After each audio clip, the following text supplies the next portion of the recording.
ഇന്ന് നമുക്ക് ധ്രുവ് വിക്രം കേന്ദ്ര കഥാപാത്രത്തിലെത്തുന്ന ബൈസൺ എന്ന തമിഴ് സിനിമയുടെ കഥ നോക്കിയാലോ. വീഡിയോയിലേക്ക് കടക്കുന്നതിന് മുൻപ് വീഡിയോ ഇഷ്ടമായാൽ ഒന്ന് ലൈക്ക് ചെയ്യാനും വീഡിയോ ഒന്ന് ഹൈപ്പ് ചെയ്യാനും മറക്കരുതേ. സിനിമ തുടങ്ങുമ്പോൾ 1990 കാലഘട്ടം ജപ്പാനിൽ ഏഷ്യൻ ഗെയിംസ് കബഡി മാച്ച് നടക്കുകയാണ്. ഇന്ത്യ പാകിസ്ഥാൻ മാച്ച് നടക്കവേ അതിൽ പങ്കെടുക്കുവാനായി വാശിയോടെ നിൽക്കുകയാണ് നമ്മുടെ നായകനായ കിട്ട. കിട്ടയുടെ ഗ്രാമത്തിലുള്ളവരെല്ലാവരും മാച്ച് കാണുവാനായും കാത്തിരിക്കുന്നുണ്ട്. എന്നാൽ ഇന്ത്യൻ ടീമിന്റെ കോച്ച് കിട്ടയെ കളത്തിലിറക്കാതെ വെറും സബ്സ്റ്റിറ്റ്യൂട്ടായി ഇരുത്തുകയും ചെയ്യുന്നുണ്ട്. അതോടെ കിട്ടയുടെ മനസ്സുടഞ്ഞു പോകുന്നു. കിട്ട ആരാണ്, അവൻ എങ്ങനെയാണ് ജപ്പാൻ വരെ എത്തിയത് എന്നതൊക്കെ ഒരു ഫ്ലാഷ് ബാക്കിലൂടെ കാണിക്കുന്നു. തിരുനെൽവേലിയിലുള്ള ഒരു കൊച്ചു ഗ്രാമം. അവിടുത്തെ സ്കൂളിൽ പഠിക്കുന്ന കിട്ട കുട്ടികളെല്ലാം അസംബ്ലിക്ക് പോയ തക്കം നോക്കി തന്നെ എല്ലാവരുടെയും ടിഫിൻ ബോക്സ് തുറന്ന് കഴിക്കും. അത് PT സാർ കണ്ടുകൊണ്ടുവരും. നാളെ വരുമ്പോൾ അമ്മയെ വിളിച്ചുകൊണ്ട് വന്നിട്ടേ ക്ലാസ്സിൽ കയറാവൂ എന്ന് അവനെ വിരട്ടുന്നു. അത് കേട്ട ഉടനെ തന്നെ കിട്ട ഇറങ്ങി ഗ്രൗണ്ട് മുഴുവൻ ഓടുവാനായും തുടങ്ങി. അവൻ അങ്ങനെയാണ്. എന്തെങ്കിലും ചെറിയ ടെൻഷനോ വിഷമമോ അങ്ങനെയൊക്കെ വന്നു കഴിഞ്ഞാൽ കിട്ട കുറേ നേരം ഓടാറാണ് പതിവ്. അപ്പോഴേ അവൻ നോർമലാവൂ. കിട്ടയുടെ അമ്മ മരിച്ചു പോയതാണ്. അമ്മയുടെ കാര്യം പറഞ്ഞപ്പോൾ അവന് ടെൻഷൻ ആയതുകൊണ്ടാണ് അവനിപ്പോൾ ഓടുന്നതും. കിട്ടയ്ക്ക് അച്ഛനും ചേച്ചിയുമാണുള്ളത്. ഇവൻ എന്താ ഇങ്ങനെ, ഇവൻ ആര് എന്നൊക്കെ സാറ് ചിന്തിക്കുന്നു. കിട്ടയ്ക്ക് കബഡി എന്നാൽ ഒരുപാട് ഇഷ്ടമാണ്. പക്ഷേ അച്ഛനെ പേടിച്ചിട്ടാണ് അവൻ കബഡി കളിക്കാത്തത്. അതറിഞ്ഞ PT സാർ കിട്ട കബഡി കളിക്കുന്നത് എങ്ങനെയെന്ന് അറിയുവാൻ വേണ്ടിയിട്ട് ഒരു കബഡി മാച്ച് വെക്കും. അതിൽ PT സാറിന്റെ കണ്ണ് തള്ളുന്ന പ്രകടനമായിരുന്നു കിട്ട കാഴ്ചവെച്ചതും. അതുകൊണ്ട് തന്നെ PT സാർ കിട്ടയെ സ്കൂൾ കബഡി ടീമിൽ ചേർക്കും. നാട്ടിലെ കബഡി കളി കണ്ടാണ് അവന് കബഡിയിൽ താല്പര്യം വന്നത്. അവന്റെ നാട്ടിലെ കബഡി ടീമിൽ കിട്ടയുടെ റോൾ മോഡൽ ആരെന്നാൽ പ്ലെയർ ആയിട്ടുള്ള സുന്ദരമായിരുന്നു. പക്ഷേ ഈ സുന്ദരവും കിട്ടയുടെ അച്ഛനും ശത്രുക്കളായതിനാൽ തന്നെ കിട്ടയെ അവർ ആ ടീമിൽ പോലും ചേർത്തില്ല. ഇതൊക്കെ സംസാരിച്ചു കൊണ്ടിരിക്കുന്ന കിട്ടയും PT സാറും ഒരു ഹോട്ടലിലാണെങ്കിൽ ഫുഡ് കഴിക്കുവാനായും കയറി. എന്നാൽ അതേ ഹോട്ടലിലേക്ക് പാണ്ഡ്യരാജ എന്നൊരു ഗ്യാങ്സ്റ്റർ വരികയും ഹോട്ടലിലുണ്ടായിരുന്ന രണ്ടുപേരെ വെട്ടിക്കൊല്ലുകയും ചെയ്തു. ആ രണ്ടുപേർ പാണ്ഡ്യരാജയുടെ എതിരാളികളായ കന്ദസ്വാമിയുടെ ആളുകളായിരുന്നു. ആ നാട്ടിൽ അണ്ണാച്ചി എന്നറിയപ്പെടുന്ന കന്ദസ്വാമിയാണ് കുറച്ച് നാട് ഭരിക്കുന്നതും. കന്ദസ്വാമി പറയുന്നതാണ് എല്ലാവരും കേൾക്കുന്നത് പോലും. എന്നാൽ ആദ്യമായി കന്ദസ്വാമിയെ എതിർത്തത് പാണ്ഡ്യരാജയായിരുന്നു. നാട്ടിലുള്ളവർക്ക് ഒരു പ്രശ്നമുണ്ടായാൽ അതിലിടപെടാൻ മുൻനിരയിൽ തന്നെ പാണ്ഡ്യരാജ ഉണ്ടാകും. അതുകൊണ്ട് തന്നെ ആളുകൾക്കൊക്കെ പാണ്ഡ്യരാജയെ കുറിച്ച് ഇഷ്ടമാണ്. കന്ദസ്വാമിയുടെ സഹോദരനാണെങ്കിൽ എല്ലാ ബിസിനസ്സും ലീസിനെടുക്കുകയുണ്ടായി. അതിനെ പാണ്ഡ്യരാജ എതിർത്തത് മുതൽ പാണ്ഡ്യരാജയ്ക്കും കന്ദസ്വാമിക്കും ഇടയിൽ പ്രശ്നമുണ്ടായി. ആ ദേഷ്യത്തിൽ പാണ്ഡ്യരാജ കന്ദസ്വാമിയുടെ സഹോദരനെ കൊന്നുകളഞ്ഞു. അതേ തുടർന്ന് വലിയ പ്രശ്നമുണ്ടായി. കന്ദസ്വാമിയും കൂട്ടരും പാണ്ഡ്യരാജയുടെ ആളുകളെയെല്ലാം കൊല്ലും. പാണ്ഡ്യരാജയും തിരിച്ചതുപോലെ ചെയ്തു. അങ്ങനെ കൊല്ലും കൊലയുമായി ഗ്രാമം മുങ്ങിപ്പോവുകയാണ്. പാണ്ഡ്യരാജ കന്ദസ്വാമിയുടെ ആളുകളെ കൊന്നതിനിപ്പോൾ ജയിലിലായിരുന്നു. കബഡി കളിയിൽ തുടങ്ങി അവസാനം അത് വലിയ പ്രശ്നമാകുമെന്ന് പേടിച്ചാണ് കിട്ടയെ അച്ഛൻ കബഡി കളിക്കുവാനായിട്ട് സമ്മതിക്കാത്തതും. PT സാർ അച്ഛനെ ഒരുപാട് ഉപദേശിക്കും. PT സാർ ആണെങ്കിലോ കന്ദസ്വാമിയുടെ കൂട്ടരിലുള്ളതാണ്. കിട്ടയാണെങ്കിലോ പാണ്ഡ്യരാജയുടെ ആളും. അതുകൊണ്ട് തന്നെ PT സാർ പറയുന്നത് കൊണ്ടും കിട്ടയുടെ ചേച്ചി പറയുന്നത് കൊണ്ടും കിട്ടയെ കബഡി ടീമിൽ ചേരുവാനായിട്ട് അച്ഛൻ സമ്മതിക്കും. കാരണം ഓപ്പോസിറ്റ് നിൽക്കുന്ന ആ ഒരു ടീമിലെ ആളാണല്ലോ ഇപ്പോൾ സപ്പോർട്ടിന് എത്തിയിരിക്കുന്നതും. അതുകൊണ്ട് തന്നെ വലിയ പ്രശ്നമൊന്നും ഉണ്ടാകില്ല എന്നാണ് അച്ഛൻ കരുതുന്നതും. PT സാറിന്റെ സപ്പോർട്ടിൽ പ്രാക്ടീസ് ഒക്കെ നന്നായി പോകുന്നു. ഒരിക്കൽ കിട്ടയും ചേച്ചിയും അച്ഛനും ആടിനെയും കൊണ്ട് ബസ്സിൽ പോവുകയായിരുന്നു. എന്നാൽ ഈ ആട് അടുത്തിരുന്ന ആളിന്റെ ദേഹത്ത് ചെറുതായി ഒന്ന് മുള്ളി. അതേ തുടർന്ന് അയാളും കിട്ടയുടെ അച്ഛനും തമ്മിൽ വഴക്കായി. കിട്ടയ്ക്ക് അത് ഇഷ്ടമായില്ല. തന്റെ അച്ഛനെ തല്ലാൻ വന്ന ആളിനെ കിട്ടയും തല്ലി. അയാളാണെങ്കിൽ ദേഷ്യത്തിൽ ആടിനെ കുത്തിക്കൊല്ലും. അതോടെ കിട്ടയും അവരും തമ്മിൽ വലിയൊരു അടി നടക്കുന്നു. ഒടുവിൽ കിട്ട വാളെടുത്തതും അച്ഛൻ അവനെ തടയും. മകൻ വാളെടുത്തതിനാൽ അച്ഛനിനി അവൻ കബഡി കളിക്കില്ലെന്ന് സത്യം ചെയ്യുവാനായും പറഞ്ഞു. വേറെ വഴിയില്ലാതെ കിട്ട സത്യം ചെയ്തു കൊടുക്കും. അതറിഞ്ഞ റാണിക്ക് ഒട്ടും ഇഷ്ടമായതേയില്ല. അവൾ അവനെ ഒരുപാട് വഴക്ക് പറയും. ഈ റാണി ആരെന്നാൽ കിട്ടയുടെ ചേച്ചിയുടെ ക്ലാസ്മേറ്റ് ആണ്. അവരുടെ വീടൊക്കെ അടുത്തടുത്താണ്. അതുകൊണ്ട് തന്നെ 3 പേരും ഒരുമിച്ചാണ് വളർന്നതും. പക്ഷെ ഈ റാണിക്ക് കിട്ടയെ ഒരുപാട് ഇഷ്ടമാണ്. എന്നാൽ ആ റാണിക്ക് കിട്ടയുടെ ചേച്ചിയുടെ പ്രായമുള്ളത് കൊണ്ട് തന്നെ കിട്ട അവളോട് ഡിസ്റ്റൻസ് ഇട്ടാണ് പെരുമാറുന്നതും. മാത്രവുമല്ല അച്ഛന്റെ ശത്രുവായ സുന്ദരത്തിന്റെ സഹോദരി കൂടിയാണ് റാണി. റാണിയും കിട്ടയും സംസാരിച്ചു നിന്നത് സുന്ദരം അറിഞ്ഞു. സുന്ദരൻ കിട്ടയുടെ വീട്ടിലെത്തി അച്ഛനുമായി ഒരുപാട് പ്രശ്നമുണ്ടാക്കി. ഒടുവിൽ അച്ഛനുമേൽ കൈവച്ചു. അത് കണ്ടുകൊണ്ടുവന്ന കിട്ടയാണെങ്കിലോ സുന്ദരത്തെ തല്ലി ഓടിക്കും. എല്ലാം കൂടി മനസ്സിനെ വല്ലാതെ അലട്ടിയതിനാൽ കിട്ടയാണെങ്കിലോ പതിവ് പോലെ ഓടുകയാണ്. അത് PT സാർ കണ്ടുകൊണ്ടുവരുന്നു. നീ എന്താ പ്രാക്ടീസിന് വരാത്തതെന്ന് ചോദിക്കുമ്പോൾ ബസ്സിലെ അടിയും അച്ഛൻ സത്യം ചെയ്യിച്ചതുമൊക്കെ അവൻ സാറിനോട് പറഞ്ഞു. അച്ഛനോട് സംസാരിക്കുവാനായിട്ട് PT സാർ കിട്ടയും കൂട്ടിക്കൊണ്ട് പോവുകയായിരുന്നു. പോകുന്ന വഴിയിൽ ബസ്സിൽ വെച്ച് കിട്ടയെ തല്ലിയവരില്ലേ, കിട്ടയെയും സാറിനെയും തടയുകയാണ്. കിട്ടയെ സപ്പോർട്ട് ചെയ്യുന്നതിന് സാറിനെയും അവർ തല്ലുന്നു. അത് കണ്ട് സഹിക്കാനാകാത്ത കിട്ടയാണെങ്കിലോ അവരെ തിരിച്ചു തല്ലും. വലിയൊരു ഫൈറ്റ് തന്നെ വീണ്ടും അവിടെ നടക്കും. കബഡി നടക്കുന്നിടത്ത് വല്ല പ്രശ്നവും നടക്കുമോ എന്ന പേടിയിൽ അച്ഛൻ എപ്പോഴും അവനോടൊപ്പം പോകാറുണ്ടായിരുന്നു. ഇതെല്ലാം ഒരു വശത്ത് നടക്കവേ പാണ്ഡ്യരാജ ജയിലിൽ നിന്നിറങ്ങും. വരുന്ന വഴിയിൽ പാണ്ഡ്യരാജയെ അപകടപ്പെടുത്തുവാനായിട്ട് കന്ദസ്വാമിയുടെ ആളുകൾ ശ്രമിച്ചു. അതിൽ പാണ്ഡ്യരാജയ്ക്ക് നല്ല പരിക്ക് പറ്റി. അതോടെ നാട്ടിലാകെ ലഹള നടക്കും. പാണ്ഡ്യരാജ പങ്കെടുക്കേണ്ടിരുന്ന കബഡി മാച്ചും ക്യാൻസലായി. അവിടെയും പ്രശ്നം നടക്കുകയായിരുന്നു. അത് കാണുന്ന അച്ഛൻ പേടിച്ച് കിട്ടയും കൊണ്ട് പോവുകയായിരുന്നു. പോകുന്ന വഴി ബസ്സിൽ പ്രശ്നമുണ്ടാക്കിയവരെല്ലാവരും വന്ന് അച്ഛനെയും കിട്ടയും തടയുന്നു. അവർ കിട്ടയെ തല്ലാൻ നോക്കുമ്പോൾ അച്ഛൻ എതിർക്കും. അച്ഛനെ അവർ തല്ലിയതും കിട്ട അവർക്കിട്ട് ഒരുപാട് കൊടുക്കുന്നു. ഒടുവിൽ ഒരുപാട് പേരുള്ളതിനാൽ അച്ഛനും മകനും ഒരുമിച്ച് നിന്ന് നേരിടാൻ ശ്രമിക്കുമെങ്കിലും അവർ കിട്ടയെ ലോക്ക് ചെയ്യും. ഗ്രാമവാസികൾ ബഹളം കേട്ട് ഓടി വരുന്നത് കണ്ട അവരാണെങ്കിലോ കിട്ടയുടെ കൈയും ചവിട്ടി ഓടിച്ചിട്ടാണ് അവിടെ നിന്ന് പോകുന്നതും. അതുകൊണ്ട് തന്നെ കിട്ട ഉറക്കെ കരയുകയാണ് ചെയ്യുന്നത്. തന്നെ ഈ അവസ്ഥയിലാക്കിയവരോട് പ്രതികാരം വീട്ടണമെന്ന വാശിയായി കിട്ടയ്ക്ക്. അതറിയുന്ന PT സാർ, നീ ഇപ്പോൾ ശ്രദ്ധിക്കേണ്ടത് മാച്ചിലാണ്, അല്ലാതെ നിന്റെ പ്രതികാരത്തിലൊന്നുമല്ല എന്ന് പറഞ്ഞ് അവന്റെ മനസ്സ് മാറ്റും. അടുത്ത മാച്ച് നടക്കാൻ പോകുന്നത് കന്ദസ്വാമിയുടെ സ്ഥലത്താണ്. കബഡി ടൂർണമെന്റിൽ പങ്കെടുക്കുവാനായിട്ട് ഒടിഞ്ഞ കൈയുമായിട്ടാണ് കിട്ട പോകുന്നതും. ആ ഒടിഞ്ഞ കൈ വെച്ച് തന്നെ അവൻ കബഡി കളിച്ച് ആ ഒരു ഗ്രൂപ്പിനെ തന്നെ അവൻ വിജയിപ്പിച്ചു. കിട്ടയുടെ കബഡി കളി കണ്ട് കന്ദസ്വാമിക്ക് അവനെ ഒരുപാട് ഇഷ്ടമായി. ശത്രുവിന്റെ നാട്ടുകാരനായിരുന്നാലും കന്ദസ്വാമി കിട്ടയെ തന്റെ ടീമിലേക്ക് ചേർക്കും. അത് കാണുന്ന അച്ഛന് ഒരുപാട് സന്തോഷമാകും. എന്നാലും അച്ഛന്റെ പേടി കന്ദസ്വാമിയുടെ ശത്രുവിന്റെ നാട്ടുകാരല്ലേ, അതിന്റെ പേരിൽ എന്തെങ്കിലും പ്രശ്നമുണ്ടാവുമോ എന്നതായിരുന്നു. എന്നാലും കന്ദസ്വാമിക്ക് കിട്ടയെ ഒരുപാട് ഇഷ്ടമായതുകൊണ്ട് തന്നെ കന്ദസ്വാമി കിട്ടയെ ശത്രുപക്ഷമായൊന്നും കാണില്ല. അച്ഛനെ കന്ദസ്വാമി പറഞ്ഞ് മനസ്സിലാക്കുകയും ഒക്കെ ചെയ്യും. പക്ഷേ കന്ദസ്വാമിയുടെ ആളുകൾക്ക് അതത്ര ഇഷ്ടമായില്ല. ഒരിക്കൽ കന്ദസ്വാമിയുടെ താവളത്തിലേക്ക് അതിക്രമിച്ചു കയറിയ പാണ്ഡ്യരാജയുടെ ആളുകളാണെങ്കിലോ അവിടെ ബോംബ് വെച്ച് തകർക്കും. കന്ദസ്വാമിയുടെ 2 ആളുകളെയും കൊന്നു. ഒടുവിൽ കന്ദസ്വാമി തോക്കും കൊണ്ട് ഇറങ്ങുന്നത് കണ്ടിട്ടാണ് അവരവിടെ നിന്ന് പോകുന്നതും. അതെല്ലാം കണ്ട് ഞെട്ടി നിൽക്കുകയാണ് കിട്ട. എന്നാൽ കന്ദസ്വാമിയുടെ ആളുകൾ പറയുന്നത്, ദേ നിൽക്കുന്നു കിട്ട, ഇവൻ പാണ്ഡ്യരാജയുടെ ആളല്ലേ, അപ്പോൾ ഇവൻ പറഞ്ഞിട്ടായിരിക്കും അവരകത്ത് കയറിയത് എന്നുള്ള രീതിയിൽ അവരൊക്കെ സംസാരിക്കുന്നു. എന്നാൽ കന്ദസ്വാമിയാണെങ്കിലോ കിട്ടയുടെ വെപ്രാളവും ടെൻഷനും ഒക്കെ കണ്ടിട്ട് അവനാണ് അതിന് പിന്നിലെന്ന് കന്ദസ്വാമിക്ക് തോന്നിയില്ല. അതുകൊണ്ട് തന്നെ ആവശ്യമില്ലാത്ത കാര്യമൊന്നും പറയണ്ട എന്ന് പറഞ്ഞിട്ട് കിട്ടയോട് പറയുന്നത്, ഈ പ്രശ്നമെല്ലാം പരിഹരിക്കുന്നത് വരെ നീ ഇവിടേക്ക് വരണ്ട, ഇനി ഞാൻ പറഞ്ഞിട്ട് വന്നാൽ മതിയെന്നും പറഞ്ഞ് കിട്ടയെ പറഞ്ഞു വിടുന്നു. പക്ഷേ കിട്ടയാണെങ്കിലോ ഇതെല്ലാം കണ്ട് ഷോക്കായാണ് വീട്ടിലേക്ക് പോകുന്നതും. തന്നെ ആരും വിശ്വസിച്ചില്ലല്ലോ എന്നത് അവന്റെ ഒന്നാമത്തെ ടെൻഷൻ. മാത്രമല്ല പാണ്ഡ്യരാജയുടെ ആളുകളൊക്കെ ചേർന്ന് ഇങ്ങനെയൊക്കെ ചെയ്യുന്നത് കണ്ട് അതും അവന്റെ മറ്റൊരു ടെൻഷൻ. അതുകൊണ്ട് തന്നെ അവൻ റോഡിലൂടെ ഓടിപ്പോവുകയാണ് ചെയ്യുന്നതും.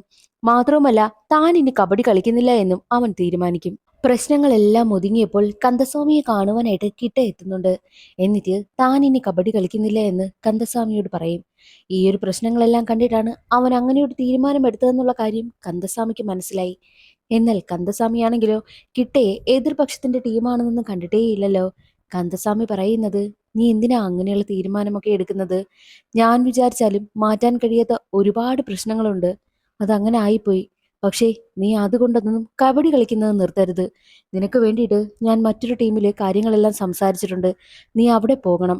നീ നല്ലൊരു കബഡി പ്ലെയറായി മാറുന്നത് എനിക്ക് കാണണമെന്നുള്ള കാര്യവും കന്ദസ്വാമി പറയുന്നു. കന്ദസ്വാമി അത്രയും പറഞ്ഞതുകൊണ്ട് തന്നെ കന്ദസ്വാമി പറഞ്ഞ അതേ ടീമിൽ പോയി ചേരുകയാണ് കിട്ട. അങ്ങനെ കബഡി മാച്ചൊക്കെ നന്നായിട്ട് മുന്നോട്ട് പോവുകയായിരുന്നു. ആ ഒരു ടീമിലെ കിട്ടയുടെ പെർഫോമൻസ് കണ്ട് എല്ലാവർക്കും ഇടയിൽ നല്ല അഭിപ്രായമുണ്ടായി. അതുകൊണ്ട് തന്നെ സ്റ്റേറ്റ് ലെവലിൽ പങ്കെടുത്ത് തന്റെ ഈ ഒരു കഴിവ് എല്ലാവർക്കും മുന്നിൽ കാണിക്കണമെന്ന് കരുതി അവനാണെങ്കിലോ നല്ല രീതിക്ക് പ്രാക്ടീസ് ചെയ്യുകയാണ്.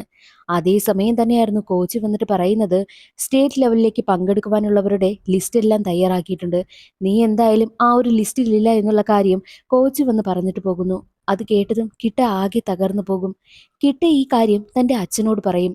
എന്നാൽ അച്ഛൻ പറയുന്നത്, ആരെന്ത് വേണോ പറയട്ടെ, പക്ഷേ നീ നാളത്തെ മാച്ചിൽ നിന്റെ ഫുൾ കഴിവ് നീ പ്രകടിപ്പിക്കണം, അത് മാത്രം നീ ശ്രദ്ധിച്ചാൽ മതിയെന്നും അച്ഛൻ അവനെ ഉപദേശിച്ചു.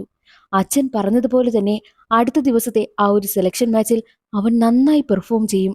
കിട്ടയുടെ പ്രകടനം കണ്ട സെലക്ഷൻ കമ്മിറ്റിയുടെ ഹെഡിലുള്ള ആളാണെങ്കിലും ഞെട്ടിപ്പോവുകയാണ്. കിട്ടയെ അയാൾക്ക് ഒരുപാട് ഇഷ്ടമായി. അതുകൊണ്ട് തന്നെ അവരൊരു ലിസ്റ്റ് തയ്യാറാക്കി വെച്ചെങ്കിലും ആ ലിസ്റ്റിൽ കിട്ടയുടെ പേരും കൂടി ചേർക്കുകയാണ്. ഒരുപാട് പോരാട്ടങ്ങൾക്കൊടുവിൽ അവസാനം കിട്ട നാഷണൽ ലെവൽ കബഡി ടൂർണമെന്റിൽ പങ്കെടുക്കുവാൻ വേണ്ടിയിട്ടുള്ള സെലക്ഷൻ മാച്ചിൽ പങ്കെടുക്കുവാനായിട്ടും റെഡിയായി നിൽക്കുന്നു. അതെല്ലാം ഒരു സൈഡിൽ നടക്കവേ മറ്റൊരു വശത്ത് റാണിക്ക് വേണ്ടിയിട്ട് സുന്ദരം മറ്റൊരു വിവാഹാലോചന കൊണ്ടുവന്നിരിക്കുകയാണ്. അതറിയുന്ന കിട്ടയുടെ അച്ഛനും ബന്ധുക്കളും എല്ലാം ചേർന്ന് പെണ്ണാലോചിക്കുവാനായി ചെന്നെങ്കിലും സുന്ദരമാണെങ്കിലോ ഒരിക്കലും ആ ഒരു കല്യാണത്തിന് സമ്മതിക്കുന്നതേയില്ല. റാണിയുടെ സമ്മതം പോലും ഇല്ലാതെ കല്യാണം നടത്തുവാനായിട്ട് എല്ലാം തീരുമാനിച്ചു. അങ്ങനെ കല്യാണ ദിവസം എത്തി. താലിയെടുത്ത് കൊടുക്കുവാനായിട്ട് വരുന്നത് പാണ്ഡ്യരാജയായിരുന്നു. എന്നാൽ റാണിയുടെ സമ്മതമില്ലാതെയാണ് ഈ ഒരു കല്യാണം നടക്കുന്നതെന്നും പാണ്ഡ്യരാജയ്ക്ക് മനസ്സിലായി. കിട്ടയാണ് അവൾക്ക് ഇഷ്ടമെന്ന് മനസ്സിലായി. നീ എന്താ കിട്ടയ്ക്ക് വിവാഹം കഴിപ്പിച്ചു കൊടുക്കാത്തതെന്ന് പാണ്ഡ്യരാജ ചോദിക്കുമ്പോഴോ അവൻ വെറും ഒരു പിച്ചക്കാരൻ പയ്യനാ, മാത്രവുമല്ല അവനെ എനിക്ക് ഇവളെ കൊണ്ട് വിവാഹം കഴിപ്പിക്കുന്നതിന് ഇഷ്ടമേ അല്ല എന്നുള്ള രീതിയിലാണ് സുന്ദരൻ സംസാരിക്കുന്നതും. അത് കേൾക്കുന്ന പാണ്ഡ്യരാജ ചോദിക്കുന്നത്, അവൻ നിന്റെ ബന്ധുവല്ലേ, എന്നിട്ട് നീ അവനെ പിച്ചക്കാരൻ പയ്യനെന്നാണോ പറയുന്നത്? മാത്രമല്ല നമ്മുടെ കിട്ട നമ്മുടെ നാടിന്റെ അഭിമാനമാണ്.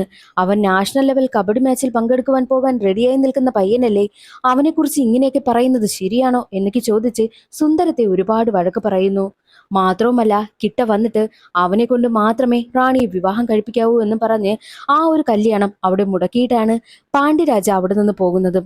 അതുകൊണ്ട് തന്നെ സുന്ദരത്തിന് അവളെ വിവാഹം കഴിപ്പിക്കുവാനേയും പറ്റിയില്ല.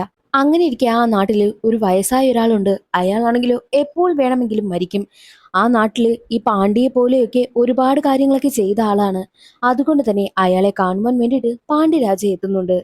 എന്നാൽ അതൊരു ട്രാപ്പായിരുന്നു. കന്ദസ്വാമിക്ക് വേണ്ടിയിട്ട് ആ വയ്യാതെ കിടക്കുന്ന ആളിന്റെ മകൾ ഒരുക്കിയ ഒരു ട്രാപ്പ്. പാണ്ഡ്യരാജ വന്ന ഉടനെ തന്നെ അയാളുടെ മകളാണെങ്കിലോ പാണ്ഡ്യരാജയെ ആ ഒരു വീടിനകത്തിട്ട് ലോക്ക് ചെയ്തിട്ട് കന്ദസ്വാമിയെ വിവരം അറിയിക്കുകയും അവരവിടെ നിന്ന് രക്ഷപ്പെടുകയും ചെയ്തു. അതേസമയം തന്നെ കന്ദസ്വാമിയുടെ ആളുകൾ അവിടേക്ക് വന്നിട്ട് പാണ്ഡ്യരാജയെ കൊലപ്പെടുത്തി. അതോടുകൂടി ആ നാട്ടിൽ വലിയ ലഹളയും നടക്കുന്നു. എന്നാൽ മറ്റൊരു വശത്ത് സ്റ്റേറ്റ് ലെവലിൽ പങ്കെടുത്ത് വിജയിച്ച് കിട്ട നാഷണൽ ലെവലിൽ പങ്കെടുക്കുവാൻ പോവാൻ നിന്ന സമയത്തായിരുന്നു വീണ്ടും ഞെട്ടിക്കുന്ന മറ്റൊരു കാര്യം അറിയുന്നത്. എന്തെന്നാൽ ഓരോ ടീമിലും ഓരോ നാട്ടിൽ നിന്നും ഓരോ ആൾക്കാരാണ് ഉണ്ടാകേണ്ടത്. എന്നാൽ ഇപ്പോൾ തമിഴ്നാട്ടിൽ നിന്നും 2 പേരുണ്ട്. പക്ഷെ ഒരാളെ മാത്രമേ പങ്കെടുപ്പിക്കാൻ പറ്റൂ. അതിലുള്ള തമിഴ്നാട്ടിലെ ആളും ആ ഒരു ടീമിന്റെ ക്യാപ്റ്റനാണ്. അതുകൊണ്ട് തന്നെ കിട്ടയെ അവർ ഒഴിവാക്കുവാനായും തീരുമാനിച്ചു. കിട്ടയുടെ പേര് ലിസ്റ്റിൽ നിന്ന് വെട്ടി. പക്ഷേ സെലക്ഷൻ കമ്മിറ്റിയുടെ ഹെഡ് ഒരിക്കലും അത് പ്രതീക്ഷിച്ചതേ അല്ല. അയാൾ ഒരുപാട് തവണ സംസാരിച്ചു നോക്കി. പക്ഷെ ആരും തന്നെ കിട്ടയുടെ പേര് ചേർക്കുവാനായും തയ്യാറായതേയില്ല. ആ ഒരു വിവരം അറിയുന്ന കിട്ടയാണെങ്കിലോ രാത്രിക്ക് രാത്രി തന്നെ തന്റെ നാട്ടിലേക്കും എത്തുകയാണ്. അതേസമയം കന്ദസ്വാമിയുടെ കൂട്ടരും പാണ്ഡ്യരാജയുടെ കൂട്ടരും തമ്മിൽ അവിടെ വലിയ ലഹള നടക്കുന്നു. കന്ദസ്വാമി തന്റെ സഹോദരനെ പാണ്ഡ്യരാജ കൊന്നതിന്റെ പ്രതികാരം ഇപ്പോൾ തീർത്തിരിക്കുകയാണ്. വീട്ടിലേക്ക് എത്തി കിട്ട നടന്ന കാര്യങ്ങളെല്ലാം അച്ഛനോട് പറയും. അവൻ സങ്കടപ്പെട്ട് നിൽക്കുന്ന സമയം തന്നെയായിരുന്നു സെലക്ഷൻ കമ്മിറ്റി ഹെഡിലെ അയാളുടെ സൈഡിൽ നിന്നും കോൾ വരുന്നതും. കിട്ടയുടെ പേര് ലിസ്റ്റിൽ ചേർത്തിട്ടുണ്ട്. ഞാൻ ഒരുപാട് കഷ്ടപ്പെട്ടാണ് കിട്ടയുടെ പേര് ചേർത്തതും. ഉടനെ തന്നെ അവൻ ചെന്നൈയിലേക്ക് എത്തണം. അതും നാളെ തന്നെ എത്തണം. ജപ്പാനിൽ നടക്കുന്ന ഏഷ്യൻ ഗെയിംസിൽ പങ്കെടുക്കാനുള്ളതാണ് എന്നുള്ള കാര്യം കൂടി പറയുന്നു. അത് കേട്ടതും കിട്ടയ്ക്കും അച്ഛനും ചേച്ചിക്കും പിന്നെ റാണിക്കുമൊക്കെ ഒരുപാട് സന്തോഷമാകുന്നുണ്ട്. ഉടനെ തന്നെ കിട്ടയുടെ അച്ഛനാണെങ്കിലോ അവന്റെ പാസ്പോർട്ടും ബാക്കിയുള്ള കാര്യങ്ങളെല്ലാം ബാഗിൽ പാക്ക് ചെയ്ത് സേഫ്റ്റിക്ക് വേണ്ടിയിട്ട് ഒരു കത്തിയും എടുത്തിട്ടാണ് കിട്ടയെ അവിടെ നിന്നും ചെന്നൈയിലേക്ക് പറഞ്ഞു വിടുവാനായിട്ട് അച്ഛൻ കൊണ്ടുപോകുന്നതും. അതേ സമയം തന്നെയായിരുന്നു ഈ ഒരു പ്രശ്നങ്ങളെല്ലാം നടക്കുന്നത് കൊണ്ട് തന്നെ അതിലിടപെടുവാനായിട്ട് ഒരുപാട് പോലീസുകാർ എത്തുന്നത്. ആ നാട്ടിലെ ഏറ്റവും വലിയ പ്രശ്നം പാണ്ഡ്യരാജയും കന്ദസ്വാമിയുമാണ്. ഇപ്പോൾ ദേ പാണ്ഡ്യരാജ മരണപ്പെട്ടു. ഇനി ആകെ കൂടിയുള്ളത് കന്ദസ്വാമിയാണ്. കന്ദസ്വാമിയെ എൻകൗണ്ടർ ചെയ്യുവാനായും തീരുമാനിച്ചു. കന്ദസ്വാമിക്ക് അവരൊരു സ്കെച്ചിടും. ആ ഒരു പ്ലാനിൽ മുൻകൈ എടുത്ത് നിൽക്കുന്നതോ കന്ദസ്വാമിയുടെ വലങ്കൈയായിട്ടുള്ള ആളാണ്. അയാളാണ് പോലീസുകാർക്കടുത്ത് കന്ദസ്വാമിയെ കാണിച്ചു കൊടുത്തതും പോലീസുകാർ കന്ദസ്വാമിയെ എൻകൗണ്ടർ ചെയ്ത് കൊന്നുകളഞ്ഞതും. ആ ഒരു വലങ്കൈക്ക് കന്ദസ്വാമിയുടെ നല്ല ദേഷ്യമുള്ളത് എന്തിനെന്നാൽ എതിർഭാഗമായിട്ടുള്ള കിട്ടയെ തന്റെ കൂടെ ചേർത്തതിനാലാണ്. അതുകൊണ്ടാണ് ദേ ഇപ്പോൾ കന്ദസ്വാമി കൊല്ലപ്പെട്ടതും. മറ്റൊരു വശത്ത് കിട്ടയും കൊണ്ട് അച്ഛനാണെങ്കിലോ കഷ്ടപ്പെട്ട് ഒരുവിധം റോഡിലേക്ക് എത്തുന്നു. അതേസമയം തന്നെ പോലീസിന്റെ കണ്ണിൽ പെടുകയാണ് കിട്ടയും അച്ഛനും. പോലീസ് ആണെങ്കിൽ ഈ സമയത്ത് നിങ്ങൾ എവിടേക്ക് പോവുകയാണ് എനിക്ക് ചോദിക്കുമ്പോൾ കാര്യങ്ങളെല്ലാം അച്ഛൻ പോലീസിനോട് പറയുന്നുണ്ട്. അതേസമയം തന്നെ അച്ഛന്റെ ഇടുപ്പില് കത്തിയിരിക്കുന്നത് പോലീസുകാർ കാണുന്നു. അത് കണ്ടതും ഈ പ്രശ്നങ്ങളൊക്കെ ഉണ്ടാക്കുന്നവരുടെ കൂട്ടത്തിലുള്ളതാണെന്ന് അങ്ങ് പോലീസുകാർ കരുതി. അതൊന്നുമല്ല സാറേ, എന്റെ മകന്റെ സേഫ്റ്റിക്ക് വേണ്ടിയിട്ടാ ഞാൻ എടുത്തു വെച്ചിരിക്കുന്നത്. അവന് ഏഷ്യൻ ഗെയിംസിൽ പങ്കെടുക്കാനുള്ളതാ, അവനൊരു കബഡി പ്ലെയറാ എന്നൊക്കെ പറയുമ്പോഴൊന്നും അതൊന്നും ആ ഒരു പോലീസ് ഉദ്യോഗസ്ഥൻ മനസ്സിലാക്കാതെ അച്ഛനെ തല്ലുകയാണ് ചെയ്തതും. അത് കണ്ടതും കിട്ടയ്ക്ക് സഹിക്കുമോ? ഇല്ല. അവൻ ആ പോലീസുകാരെ തിരിച്ചു തല്ലുന്നു. അവസാനം ചെളിയിൽ ഇറങ്ങി നിന്ന് വലിയ ഫൈറ്റ് തന്നെ നടക്കും. അതേ സമയത്തായിരുന്നു മേലുദ്യോഗസ്ഥനും കുറെ പോലീസുകാരും അവിടേക്ക് എത്തുന്നതും. നടന്ന കാര്യങ്ങളെല്ലാം മറ്റേ ഉദ്യോഗസ്ഥനാണെങ്കിൽ മേലുദ്യോഗസ്ഥനോട് പറയുന്നുണ്ട്. എന്നാൽ അതേ സമയം തന്നെയായിരുന്നു മേലുദ്യോഗസ്ഥനൊപ്പമുള്ള ഒരു കോൺസ്റ്റബിൾ ആണെങ്കിൽ കിട്ടയെ തിരിച്ചറിയും. ഇത് കിട്ട പേരുകേട്ട കബഡി പ്ലെയർ ആണെന്നും കോൺസ്റ്റബിൾ പറയുന്നു. അത് കേട്ടതും പോലീസുകാരെല്ലാവരും ഞെട്ടിപ്പോവുകയാണ്. ചെന്നൈയിലേക്കുള്ള കിട്ടയുടെ യാത്രയിൽ കിട്ടയെ സഹായിക്കുന്നത് ബാക്കിയുള്ള പോലീസുകാരായിരുന്നു.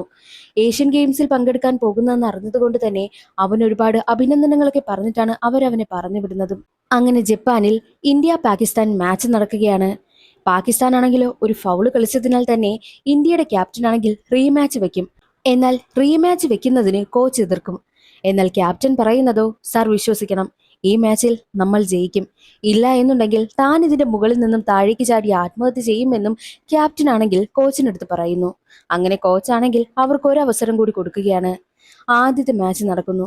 ആദ്യം തന്നെ കിട്ടയുൾപ്പെടെയുള്ള ആ ഒരു ടീം തോറ്റുപോകുന്നു. കിട്ടയും ക്യാപ്റ്റനും ഔട്ടാവുകയാണ്. അവർ രണ്ടുപേരും പുറത്തു വന്നിരിക്കുന്ന സമയം. അങ്ങനെ കളി മുന്നേറിക്കൊണ്ടിരിക്കുന്ന സമയം തന്നെയായിരുന്നു ഇന്ത്യക്ക് ജയിക്കാൻ ഇനി 3 പോയിന്റ് കൂടി. ലാസ്റ്റത്തെ കളി. അതിലെങ്ങനെയെങ്കിലും ഇന്ത്യ ജയിക്കണം.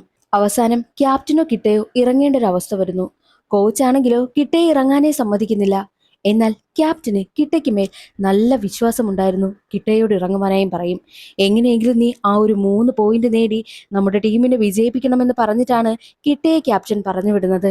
അത് കാണുന്ന കോച്ചാണെങ്കിൽ നീ പറഞ്ഞ വാക്ക് പാലിക്കാൻ തയ്യാറായിരുന്നു എന്ന് കളിയാക്കും. എന്നാൽ ക്യാപ്റ്റൻ പറയുന്നതോ, നിങ്ങൾക്ക് ചിലപ്പോൾ ഈ ഒരു മാച്ച് ജയിച്ചാൽ മതിയാകും, പക്ഷേ അവൻ അങ്ങനെയല്ല.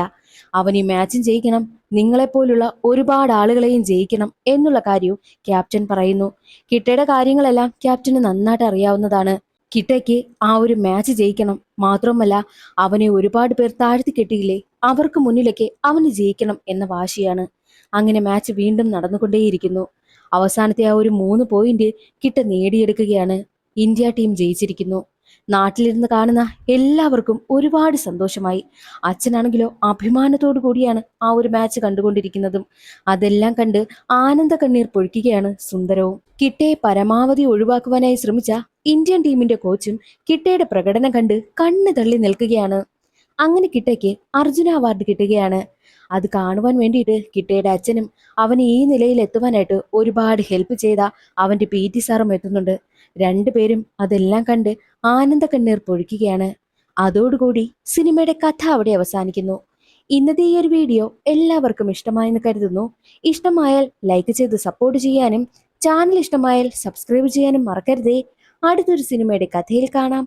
അതുവരെ എല്ലാവർക്കും ബൈ.